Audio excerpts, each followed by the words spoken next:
Well, good morning, everybody. Happy Memorial Day. I thought before I get to the barbecue and the relaxation, I would do a live. So, what's the subject for the live today? Well, today's going to be the different categories of EB2. Okay, I have a lot of people who think it's just one thing, and it's not. It's more than one thing. So, I'm going to delineate that so it makes it clear so that you know what to do. And then afterwards, I will go on. I will see what questions you have. And assuming they're immigration related and U.S. immigration related, I will answer them. And then we'll go from there. All right, so let's get to it. So EB2. So what does EB stand for? It stands for employment based. Okay? And 2 stands for second category. All right? So EB2 is employment-based second category.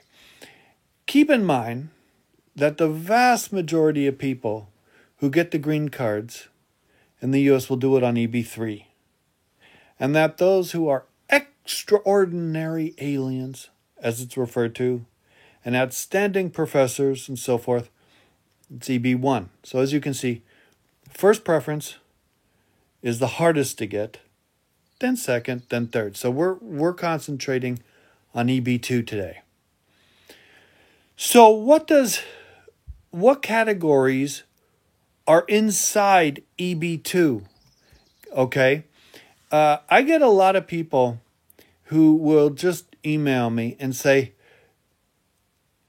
I just got my master's degree. I want to get an EB2. Can I get it? Okay. And I can't just say yes or no, first of all, without analyzing their current situation.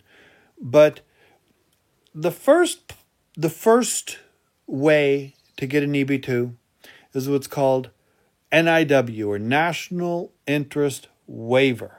Okay. And I have a lot of people who do get their master's or their doctorate, and they think that just because they got their master's or doctorate, that they automatically qualify for the NIW, the National Interest Waiver. And that's not the case. Okay, first of all, nothing's easy to get at immigration. And when it's hard, it certainly is not going to be automatic. So, National Interest Waiver, what that means, the bottom line, what it means, is that if it's granted, number one, you don't have to have an employer that will petition you. It's pretty much a self-petition. And 2, you don't have to go through the PERM process. Okay, now the PERM process, for anyone who's been through it, is very intensive. It essentially shows that there's no available U.S. workers. It tests the job market, does all that stuff, and it takes time, and it takes money. Okay? And so if you don't have to do that, that's great. But then on the other hand, if you're just borderline NIW, then PERM might be the better way to go to be safe. But since the subject for today is the categories of the EB2, that's what we're doing. So, National Interest Waiver. First of all, maybe you can't find an employer to sponsor you. Okay? So that's what I get a lot of times. They want to do the NIW because they just can't find an employer. But unfortunately, that's not the requirement. Immigration could care less if you don't find an employer. You have to qualify. So what does NIW stand for? National Interest Waiver. So what does that mean? It means that it would be in the national interest of the United States to waive the requirement of you having to do a PERM to get an employment-based visa, which ultimately is the green card. So that's not an easy burden to show. It's not easy to show that it is in the national interest of the U.S. to look at you and say you don't need to go through the normal process. You don't need to have a petitioner. You can just do the NIW under the EB2 category. And if that is the requirements, think about it. You know, if you just got your PhD in English, you know, why would it be in the national interest of the U.S. for you to not need a petitioner and to do, you know, to get the waiver of the perm? Now, it might be. I'm not saying it's not. It might be. You could try to make an argument, you know, that you're going to be maybe working at ESL type schools and you're going to be increasing the language of the English language of people who can't speak English, and you're going to argue that that's in the national interest of the U.S., so that's possible. You know, a lot of STEM-related PhDs, masters, they may qualify. You know, let's say you have a nuclear physics, you know, or avionics. You know, there's different arguments that could be made.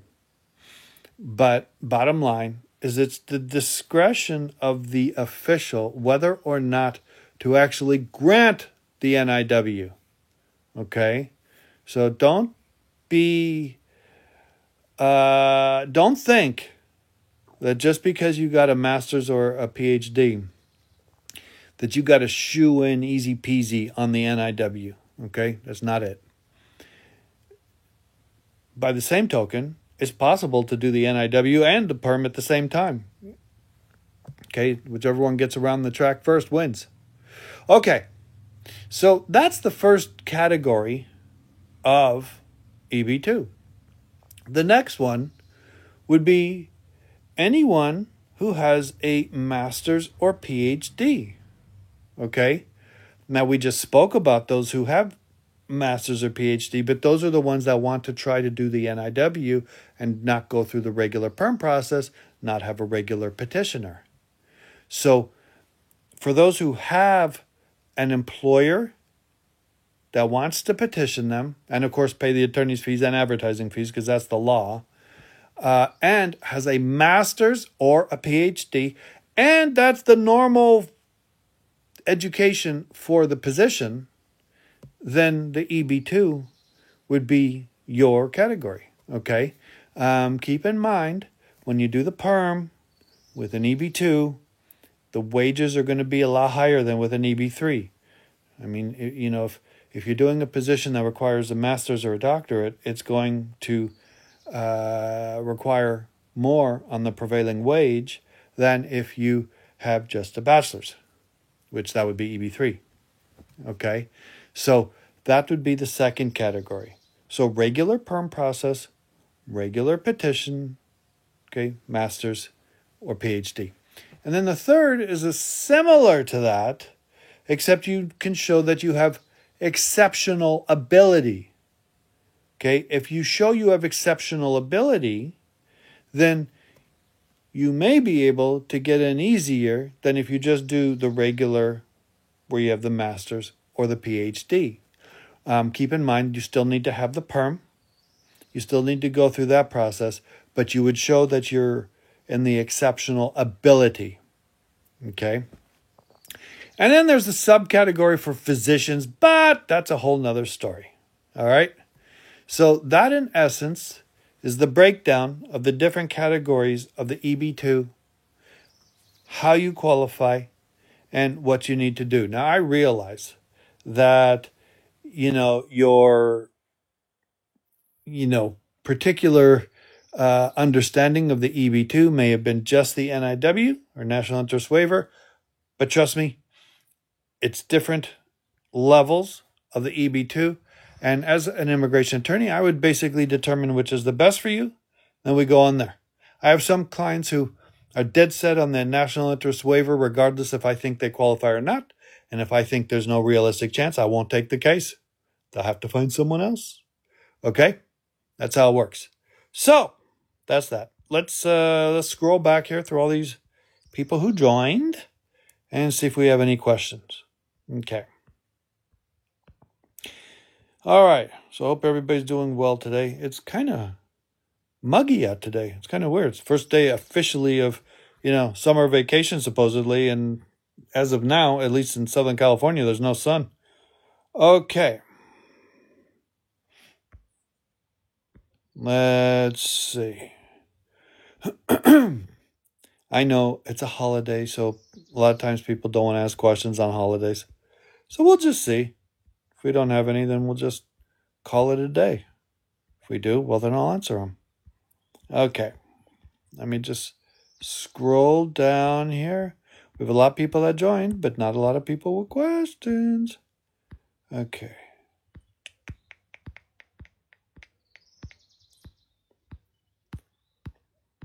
Be patient with me. Okay. Here's a question from Moral. Can derivative asylees visit the home country?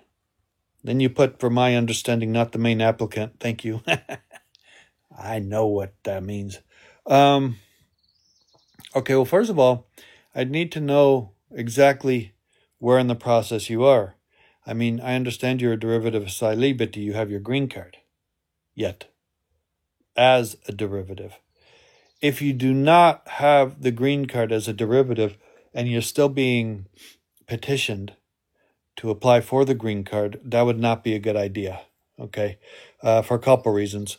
One, it's not that you have to prove persecution because you're only the derivative, but it doesn't look good on the main applicant, especially if he or she doesn't yet have their green card. Secondly, I don't know if you're in the U.S. right now. I suspect because of your question you are. If you're in the U.S. and you leave, you can't get advanced parole. You can't get permission to come back. You're going to have to consular process.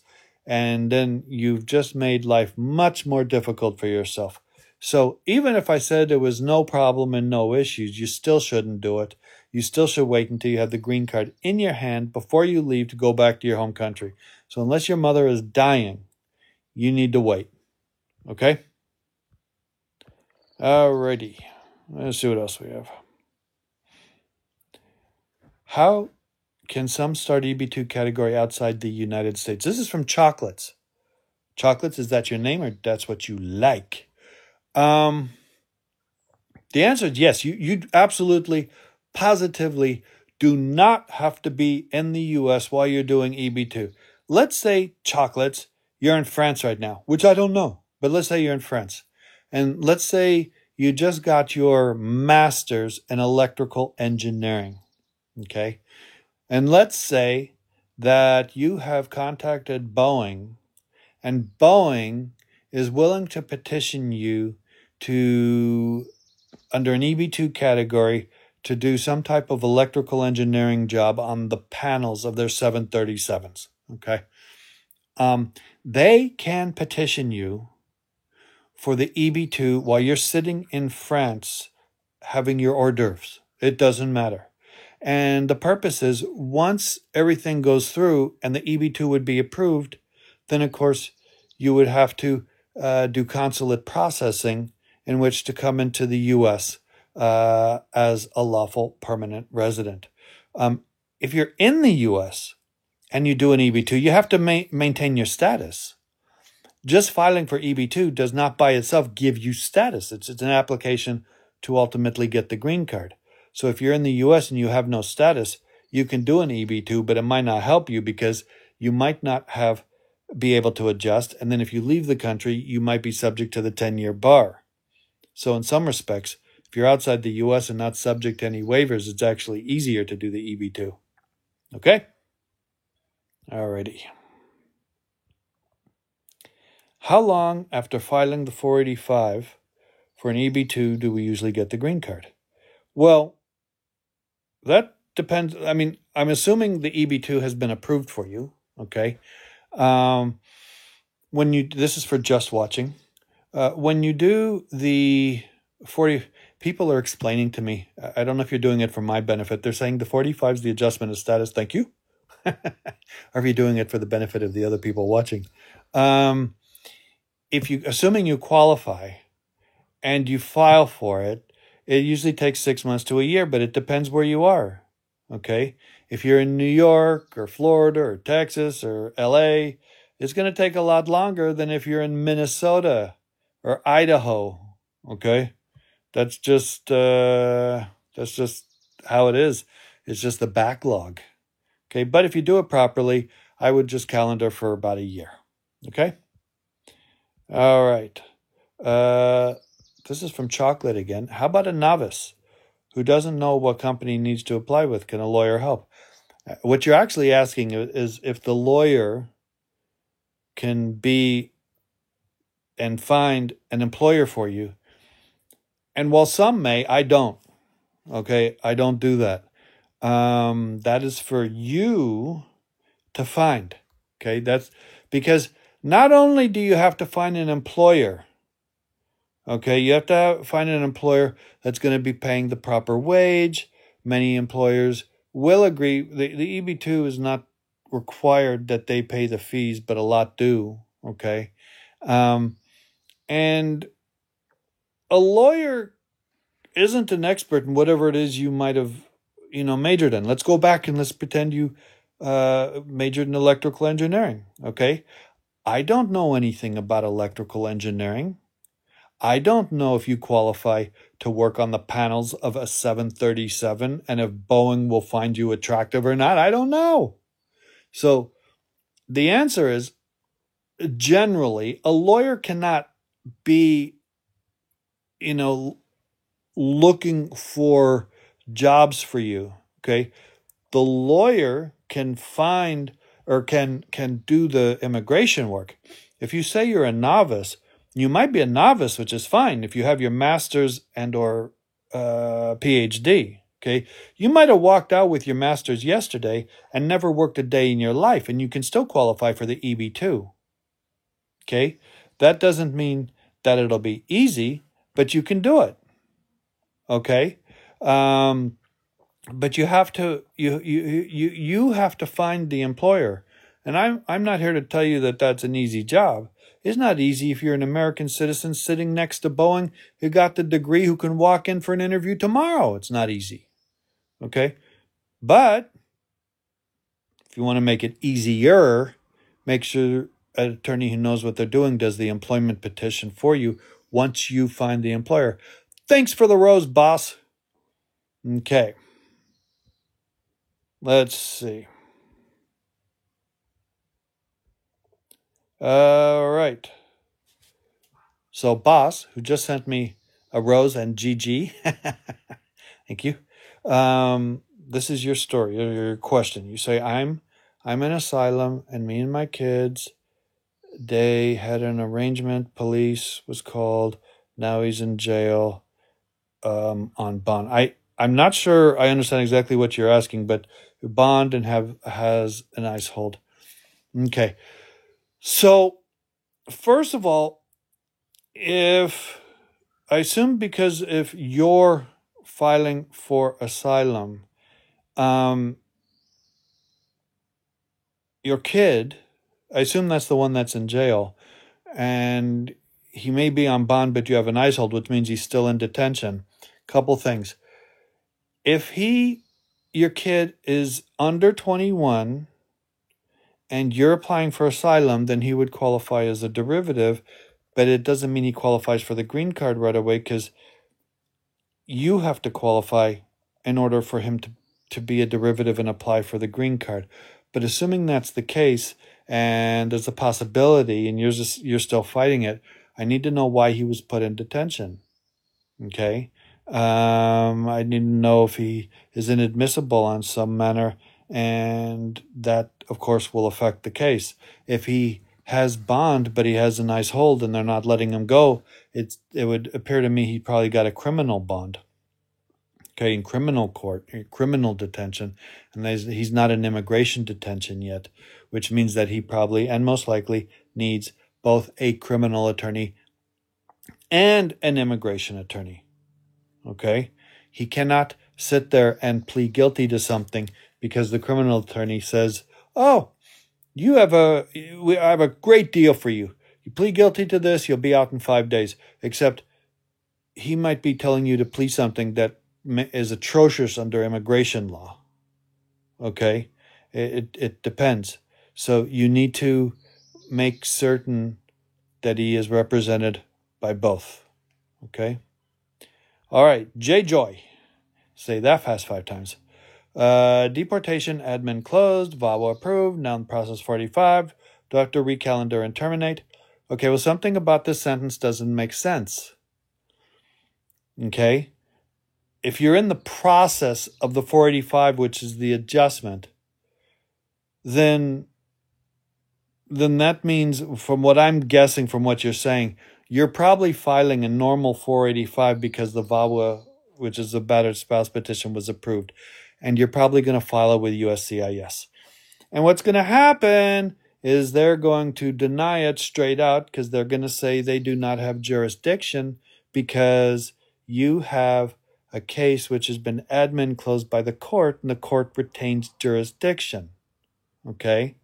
So you're doing this the wrong way. You needed to do a motion to reopen or a motion to recalendar for adjustment proceedings in immigration court. Whether or not you initially request a motion to terminate is questionable. I would have to analyze your case and see if I thought there was a better chance of adjustment with a VAWA in front of the judge rather than going back to USCIS if the case were terminated. So you're doing this the wrong way. Okay, you got to get in. If you just filed an adjustment to USCIS when the court has jurisdiction, it'll be denied in 2 seconds. Okay. All right, just a minute. Let me make sure. It just scrolled way up, so I have to go down. Chocolates! This is you again. So are you saying I have to start finding a job that is ready to sponsor? Yes. That's what I'm saying. You have to find the employer, okay? They have to be willing to petition you. If you can't, if they're willing to hire you but not petition you, you need to say adios, amigo, okay? And find someone who will. That's how it is.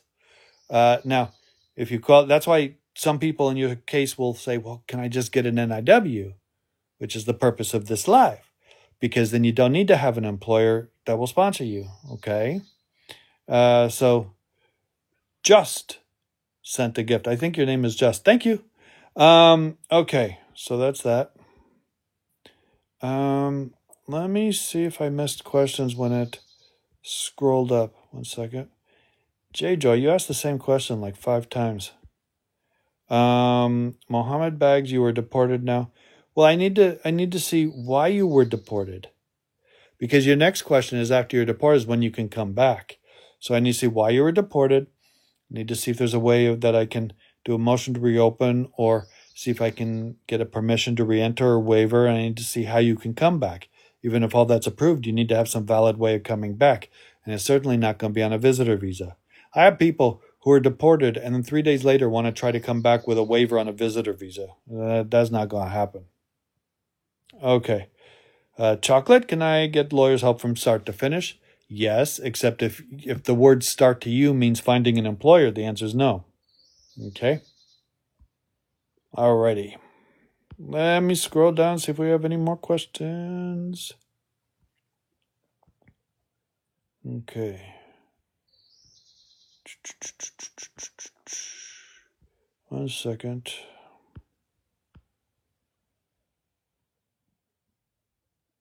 Is EB3 skilled doable? This is from G3 Truck Repair.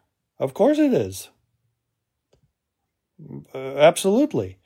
I mean, obviously this live is, the subject matter was the EB2, but EB3 skilled means that the job generally requires more than 2 years experience and or bachelor's degree or both. And it's a matter of doing it. Okay, matter of properly doing it. Obviously it's more difficult on an EB3 because you're less education, but it is certainly doable. Okay, it's just a matter of knowing how to do it. Which is why you call me. Keep in mind with EB3, you have to do the perm for sure.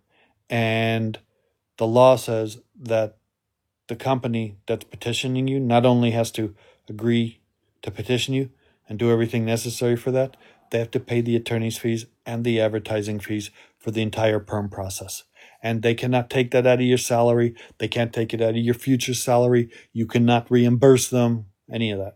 Okay, so if they want to help you, they really have to help you. Okay? Okay. Let's see what else we have. This is, well, this is from M22839202020202. Why would you have a name like that? Arrested in the U.S., dismissed without guilt or sentence, worried about visa renewal. Okay. Why were you arrested? I need to know that. Why was it dismissed? Okay. I mean, if they arrested you and they go, oops, sorry, we thought you were John and you're really Mary, that's one thing.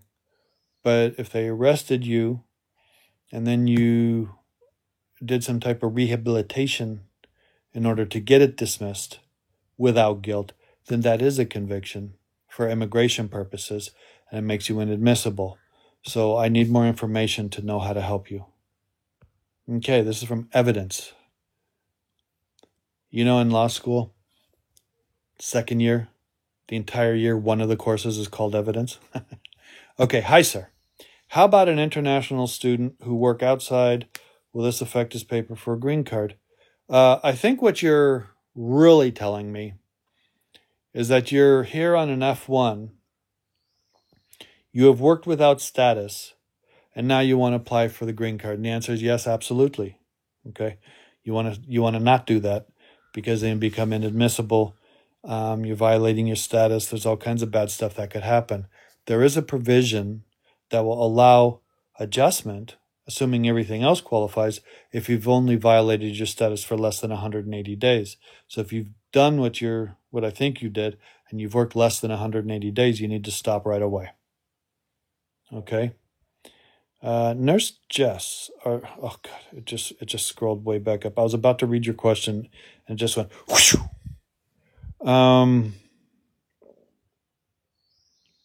Okay, 1 second.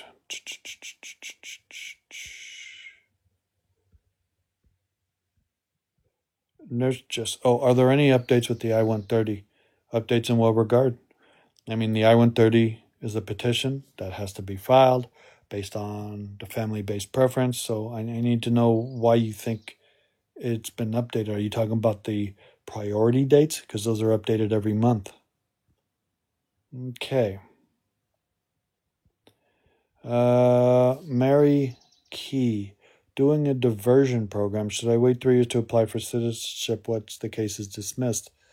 Mary Key, first of all, you should wait 5 years after the conviction to apply for citizenship.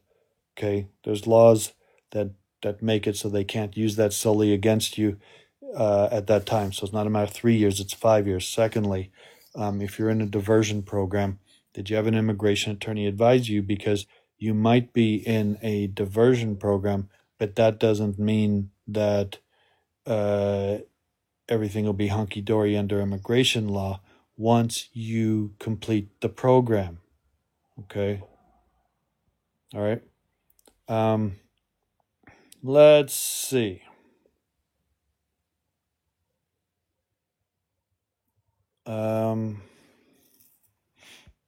We're getting almost to the end because it's not that I have consults to do after this, but, got to have a barbecue. It's Memorial Day, right? Okay. Mary Key, green card holder for 14 years by marriage, but dismissed misdemeanor. Do I have to wait 3 years to apply? You've added a little more detail to what we were just speaking about, but I need to know what the misdemeanor is and why it was dismissed. I think you're the one that said it was on diversion, which indicates to me that it was either domestic violence or it was drugs. So I need to know. Okay. Let's see.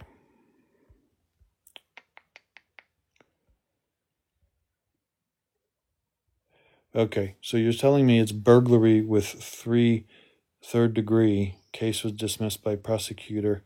Why was it dismissed? Okay, if this is the one that was on diversion, I don't know if I'm getting them confused. I mean, there would not be diversion with burglary, so it must be a different question. Why was it dismissed?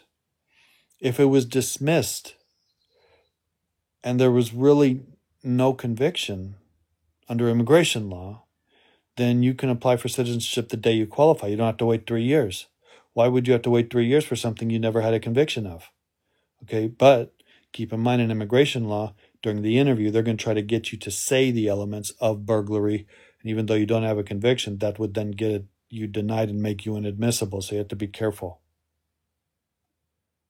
Okay, Jack. Hey, it's a regular name. Master calendar hearing is in October, now VAWA approved. Well, there's different kinds of VAWA. I mean, VAWA is VAWA, meaning, it's an abused spouse petition. But you can do VAWA cancellation and removal proceedings. You can do VAWA affirmatively, without even being in removal proceedings. You could do it while being in removal proceedings, but then that's not cancellation, but then you still have to do things while in removal proceedings. You could have been married, and now you need to file a petition to remove the conditional residency, and you can do a waiver based on VAWA. So there's different VAWAs. I would need more information, but if you're in removal proceedings and your master calendar is in October, well, then you still have to go to that. And if you qualify to adjust under VAWA, you can either make a motion to terminate, which might not be the good thing to do, depending, or you can wait till the merits hearing in immigration court and do it there. Okay. Let's see. Oh, and of course it scrolls way up again. Why does it do that? Just a minute. Okay, just a minute. Well, Mary Key, you're telling me petty theft $50, but again, why would it have just been dismissed? It doesn't matter if it was petty theft for $5 million. If it was, well, of course, that wouldn't have been petty theft. That'd be grand theft. But, if it was dismissed, it was dismissed. So I need to know exactly why. Okay. And J. Joy again. Lawyer said I need to recalendar and terminate. That's why I'm waiting for adjustment status interview.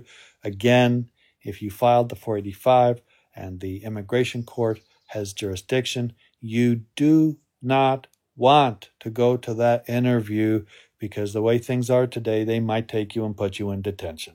Okay? I mean, if you have a lawyer, your lawyer should have told you not to do the adjustment until the jurisdiction was proper. Okay? And Mary Key, you've cleared this up. You have diversion for petty theft, which means you have a conviction under immigration law.